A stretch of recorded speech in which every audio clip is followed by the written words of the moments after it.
Hey everyone, welcome back to my channel. Today's gonna be real. Today's gonna be really real.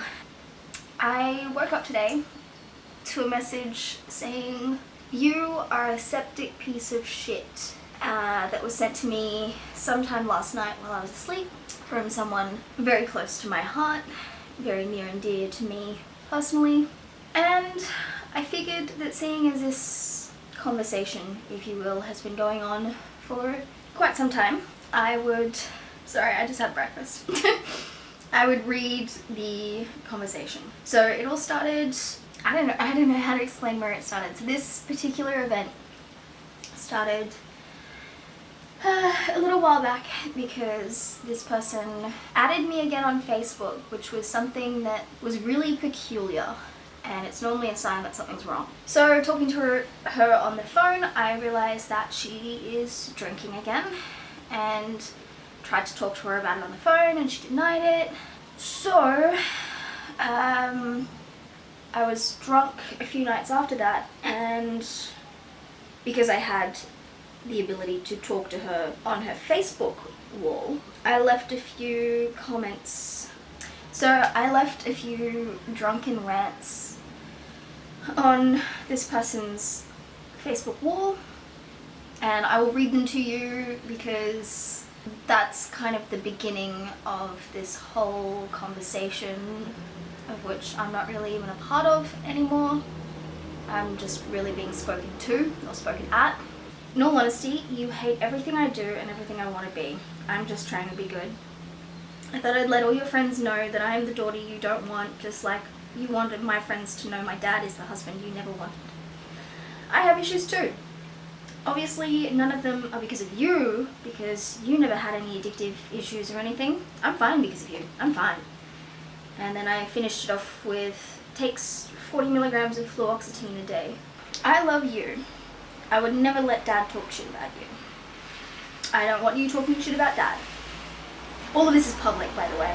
Yeah, I'm drunk. I learned how to drink from both of my parents. You're better than me in every way, and I only hope to be like you.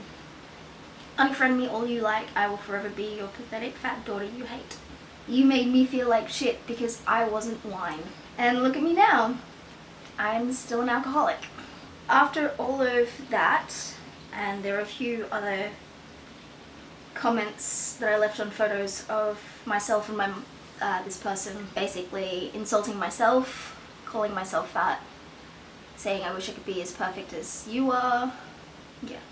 So all of that happened, and I'm going to do a lot more scrolling because there's a lot of messages since then.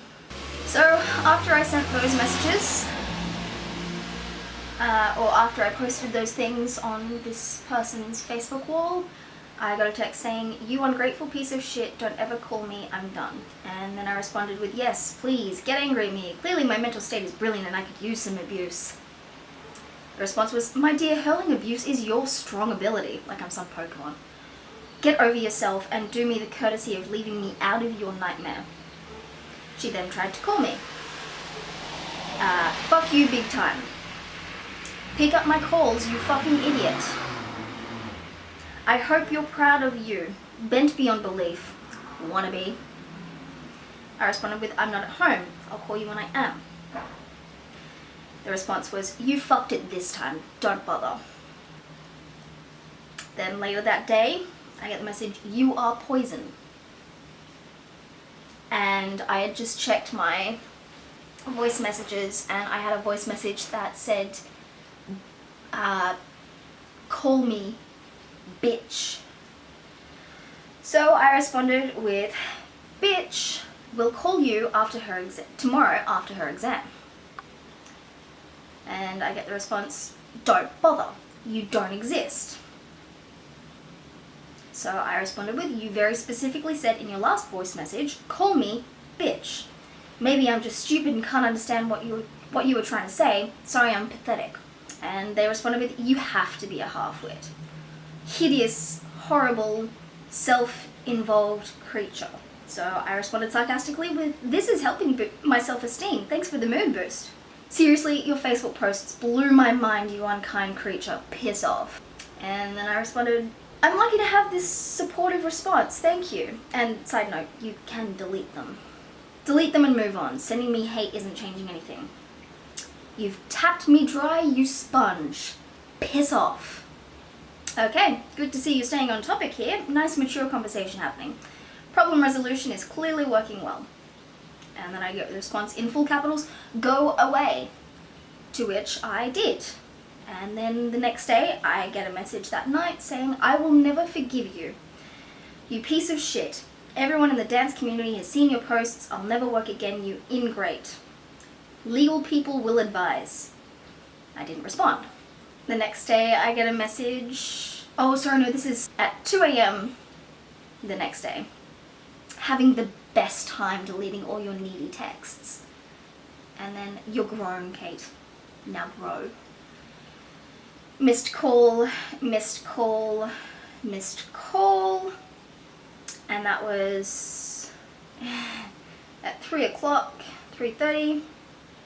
And then, obviously, then we started talking again.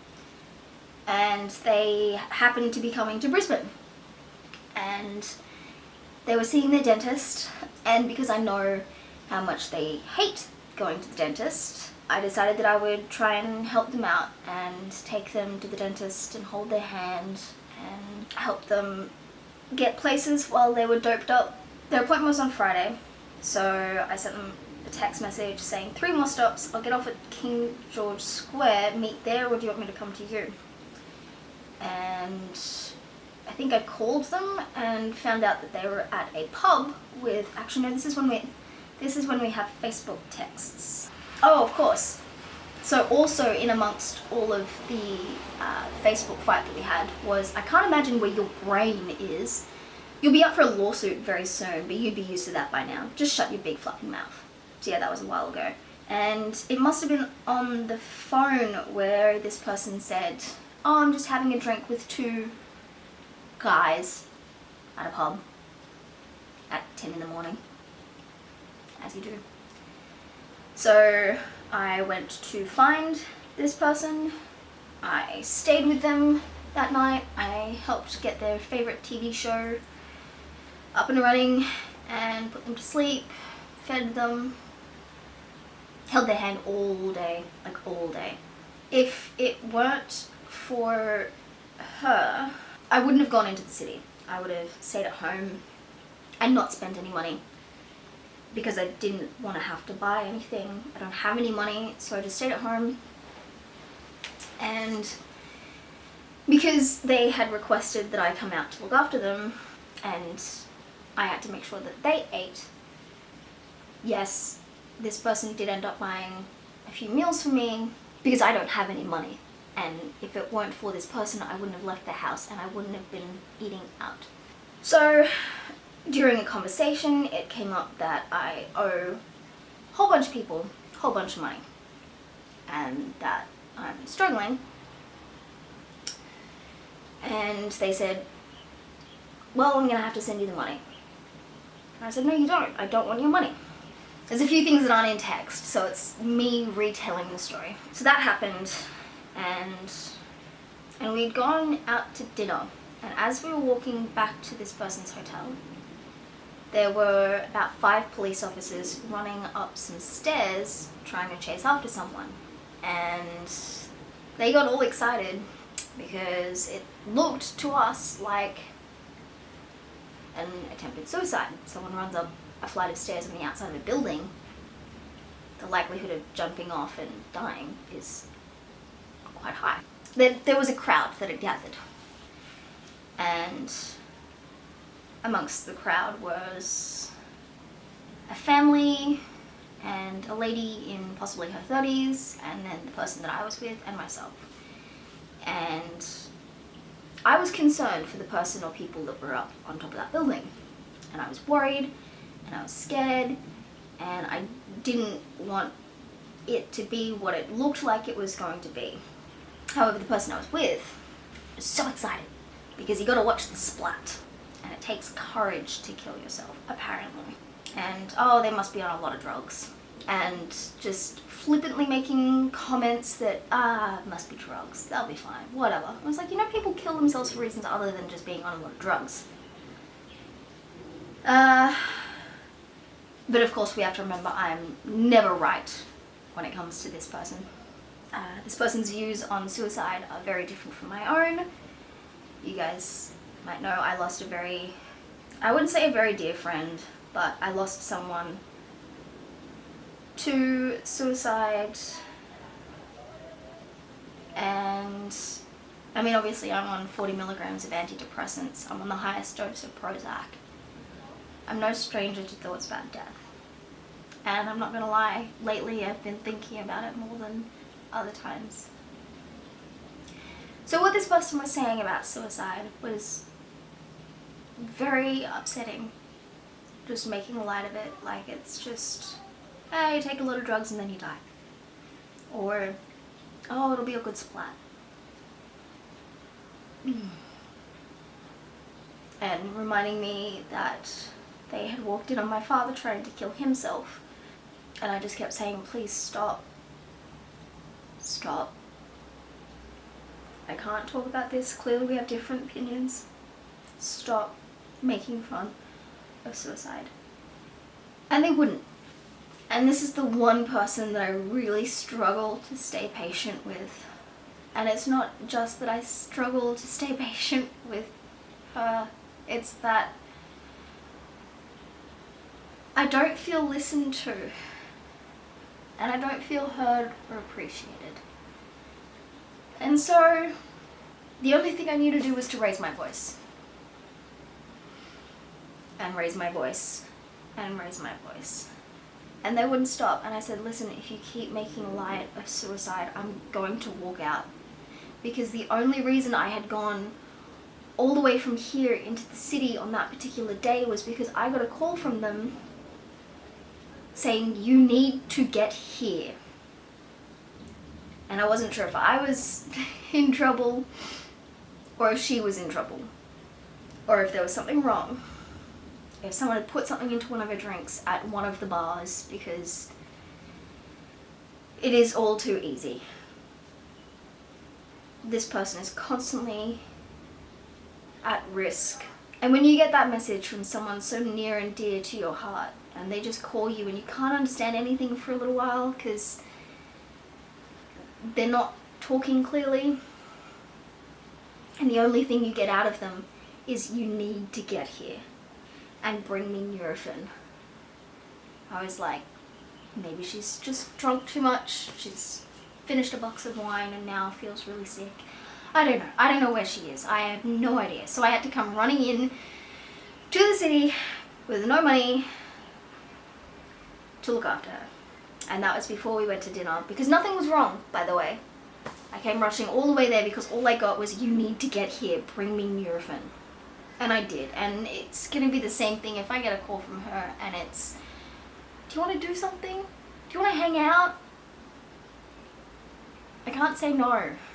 I left because they weren't going to stop laughing about suicide. And I was very shaken up by the entire evening, the whole thing. And as I was walking to the bus stop to go home, which only one of the buses were running because it takes 2 buses for me to get from here to the city. So I got the bus as far as I could and then walked the rest of the way.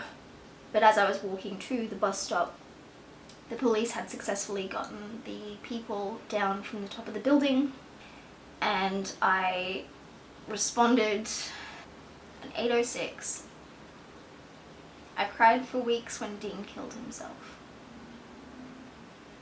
It was 2 teenagers trying to steal. And be real with yourself. You drinking is you killing yourself. Now, in my emotional shakenness, I had accidentally used the wrong 2. So the only response I got was, correction, 2 teenagers? 2 means excessive. 2 is more than 1. Idiot. Thanks. Get it right, genius? Done. And then I responded because I think by this stage I was at the bus stop and I was in tears. Let me cry and be alone. And I get 2 responses. Go grab another STV and carry on flat backing it. Judgmental, self-opinionated, know all but know nothing. And I had 3 responses to those 2 messages. I don't know how you can send that to me and then try to tell me you don't hate me. I came running into the city to look after you because you sounded petrified and couldn't tell me what was wrong. And I asked you to stop saying mean things about suicide. I can't take this. And then you're astounded when I say I hate myself.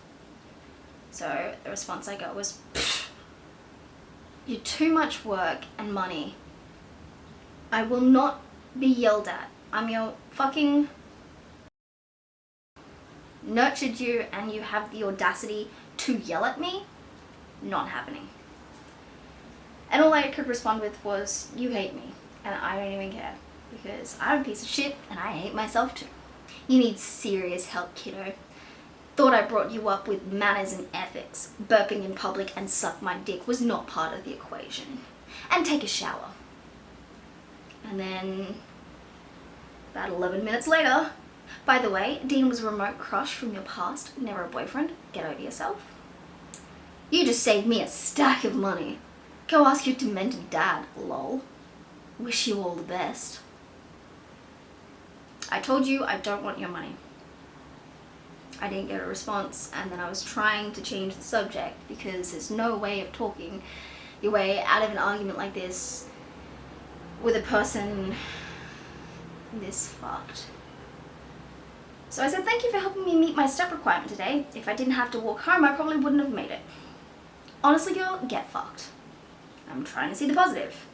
That would be a first. It's good to see you helping me out. I told you, I'm done. Well, let me know if you still want help on Monday to get to the dentist at 2:30, help you get your flight back to Sydney, take you to the airport or anything, just as a helper. Don't want anything in return. Also, don't forget 11th of December, something with Mrs. Nolan. Next message I get back was, pfft. After that I just changed rooms to get rid of your smell. Never bother me again and take a shower from time to time.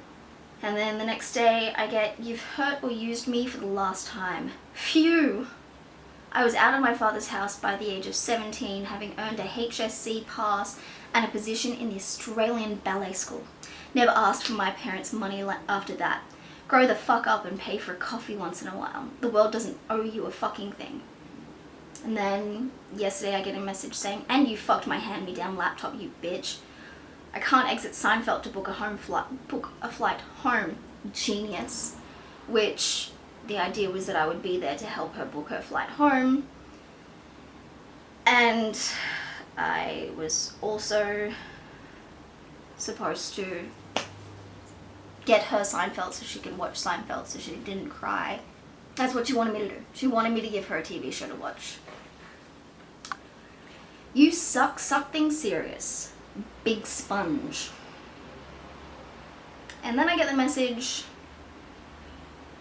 you septic piece of shit.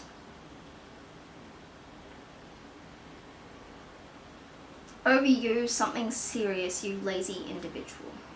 So now we've gotten to the end of that, and I know I'm not an angel. I know I'm not a saint. I know that throughout that, I wasn't entirely innocent, and I said mean things too, and I did yell at her, and it's not what I wanted, but the reason I stopped replying is because I just don't want to dwell on it anymore, and I keep getting messages back calling me a septic piece of shit or whatever. And I've just watched a video from Trisha Paytas called The Most Important Video I've Ever Made or Done, whatever, and it's about how she's normally the person on the other side throwing the hurtful words, and we've all been that person. No one here can sit and say, oh, I'm an angel, I've never said anything wrong.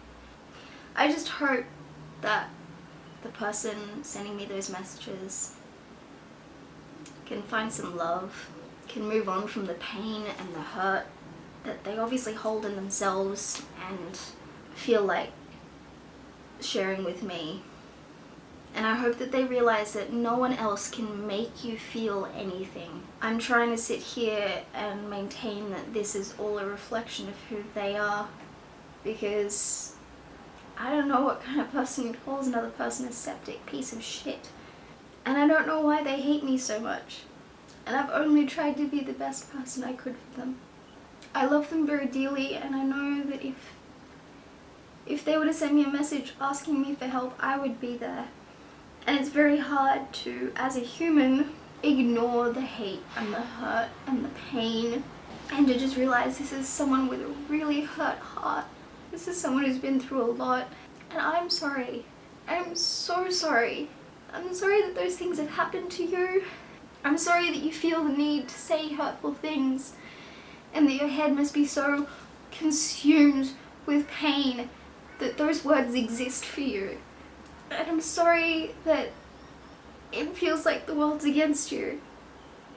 And I wish I could change that. I wish I had a way of helping the people with such cruelty in their hearts. I wish I had a way of just hugging someone and making it go away. I wish people realized the reasons for their actions. You don't even need to realize how much it's hurting the next person, but just realize that you're not saying that to that person because it's a reflection on the person you're saying it to. Calling me a piece of shit is not because I'm a piece of shit, it's because that is how you feel. And I've obviously done something to hurt you badly enough, and I wish I could fix it. I wish I could fix all of this. I wish it wasn't like this. I really wish it wasn't. But it is. So we just have to make do with what we've got. Way to kill my mood, 700D. I guess it's just a good way to say, shut up, Kate. I wish I could fix this. And I wish that anyone who said a hurtful word, raise your hand. You can't take those words back. They've been said, they've been heard, they've been absorbed, they've been felt. But I only wish that you could realize why you're being hurtful, why you're going to that extent to message someone you've never met, or why you're going to the extent of constantly sending hurtful messages to someone I would have thought was very close to you. The last time you sent a message or left a comment on someone's Instagram page, or their YouTube video, or their Facebook, your words have substance. And you never know what the other person's going through. I don't think anyone on YouTube really knows that this is what I've been dealing with lately. Shut up, stomach! And as much as I want to sit here and say, guys, life is worth living, I don't feel it. I don't want people killing themselves, but I can't give you a reason to stay alive. What I can say is that if you're sending messages like that, truly know the impact you're having, and truly know where those words are coming from. Because I've not been nice to people. I don't think anyone can say I've always been nice, or no one can say truthfully for themselves that they have always done the right thing. But knowing why you occasionally do the wrong thing is very important. So from this point onwards, I would really appreciate and love if you guys could just fill your mind with positivity and spread joy, spread happiness, sprinkle compliments, shower love on everyone around you. Because if you're sending messages like this and the next day they're gone, it's not worth it. So I love you guys. I'm sorry this has been such a stupidly long video. Hopefully I can edit it down. And give someone a compliment today. Or if you can't bring yourself to be nice to anyone, just try and lower the cruelty. Be less hurtful. Don't send that scathing text message. Or if you have to comment on it, word it in a way that's different. Like as I was watching the Glamorous Life Cat, I really wanted to comment about her hair. I was like, that totally defeats the entire purpose of her video. Unless I say, your hair is such a unique color, which it is. That is another way of saying what I was going to say. I don't want to say what I was going to say because it's hurtful. And there's no point letting that negativity out and hearing those words and seeing those words. So I guess be as nice as you possibly can. That was all. And now I'm going to edit this together. And then I'm going to edit the jelly bean video thing. Have an amazing day, you guys. Be happy that you have another day on this earth. Be grateful for all the people you have in your life, even if they're not grateful to have you. Just be really, truly thankful. Guess that's all. Bye.